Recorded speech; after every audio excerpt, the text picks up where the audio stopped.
আসসালামু আলাইকুম। সাইদাস কিচেন থেকে আবারও সবাইকে স্বাগত জানাচ্ছি আরও একটি এপিসোড দেখার জন্য। আজ আমি করে দেখাবো খুবই সহজ একটা রেসিপি। তো তখন হয়তো বুঝেই গেছেন আমি কি তৈরি করে দেখাতে যাচ্ছি। তো চলুন দেখে নেই। এজন্য এখানে আমি প্রায় 150 গ্রামের মতো পাস্তা নিয়ে নিয়েছি। আগে থেকে পানিটা বসিয়ে দিয়েছিলাম, ফুটে উঠেছে। তারপরে দিয়ে দিলাম পাস্তা, তারপর দিয়ে দিলাম 1 চা চামচ লবণ, আর দিয়ে দিলাম 1 চা চামচের মতো সয়াবিন তেল দিয়ে একটু মিশিয়ে নিচ্ছি।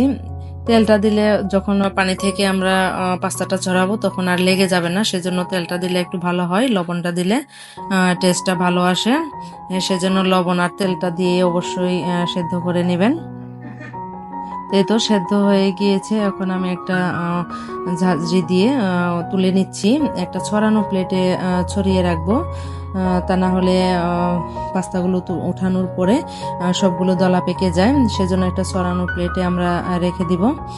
আর অবশ্যই পাস্তাগুলো সেদ্ধ হওয়ার পরে ঠান্ডা পানি দিয়ে ধুবো না। ঠান্ডা পানি দিয়ে ধুয়ে নিলে সেটা খেতে ভালো হয় না। তো সবগুলো পাস্তা আমি উঠিয়ে নিলাম পানি থেকে। এখন আমি আবারও একটা ফ্রাই প্যান বসিয়ে দিব।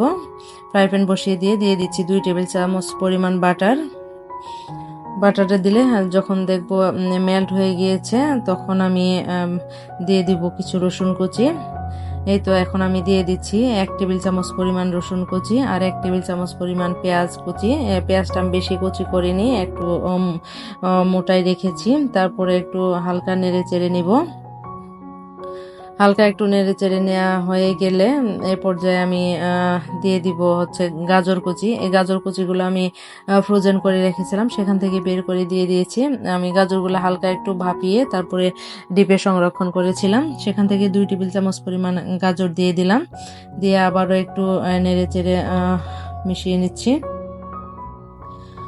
যখন দেখবো একটু ভাজা হয়ে গিয়েছে, বেশি ভাজবো না, অল্প করে একটু সতে করে নিব। তারপরে একটা সাইডে রেখে আবারও দিয়ে দিব 2 টেবিল চামচ পরিমাণ বাটার।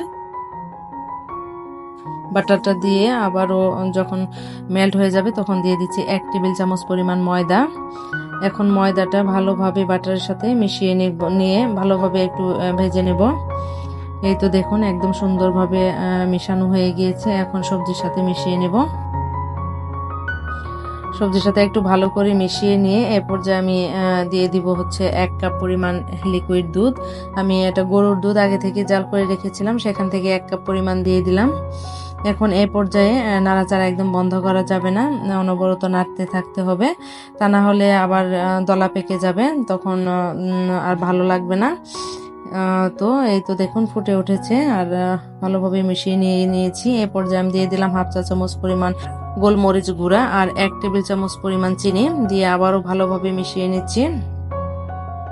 তো মেশানো হয়ে গেছে। আমার কাছে মনে হচ্ছে আর একটু দুধ লাগবে, সেজন্য আমি আরো 1/2 কাপ পরিমাণ দুধ দিলাম। এখানে মোট 1.5 কাপ পরিমাণ দুধ লেগেছে।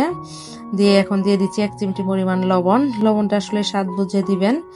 দিয়ে ভালোভাবে আবারও মিশিয়ে নিচ্ছি। এই তো দেখুন ফুটতে শুরু করেছে। তো এইভাবে ফুটতে ফুটতে যখন দেখবেন ঘন হয়ে এসেছে, থকথকে একটা ভাব চলে এসেছে, বেশি ঘন করা যাবে না, তাহলে না হলে পরে পাস্তা দেওয়ার পরে বেশি আরো শক্ত হয়ে যাবে। তো এই তো দেখুন থকথকে একটা ভাব চলে এসেছে। এ পর্যায়ে আমি দিয়ে দিব আগে থেকে সেদ্ধ করে রাখা পাস্তাগুলো। এই তো পাস্তাগুলো দেওয়া হয়ে গিয়েছে। এখন আমি সুন্দরভাবে মিশিয়ে নিচ্ছি হোয়াইট সসের সাথে। তো এই পর্যায়ে আবার আমি দিয়ে দিলাম চিলি ফ্লেক্স, দিয়ে আবারও ভালোভাবে মিশিয়ে নিচ্ছি। এখানে চাইলে আপনারা কাঁচা মরিচটাও ইউজ করতে পারেন, ধনিয়া পাতা দিতে পারেন। তো দিয়ে ভালোভাবে মিশিয়ে নিলাম। তো আমার রান্নাটা কিন্তু এখন শেষের দিকে হয়ে গেছে প্রায়। এই তো রান্নাটা কমপ্লিট। এখন পরিবেশন করে দেখাচ্ছি। এই তো পাস্তার ফাইনাল লুক দেখুন, কতটা লোভনীয় লাগছে।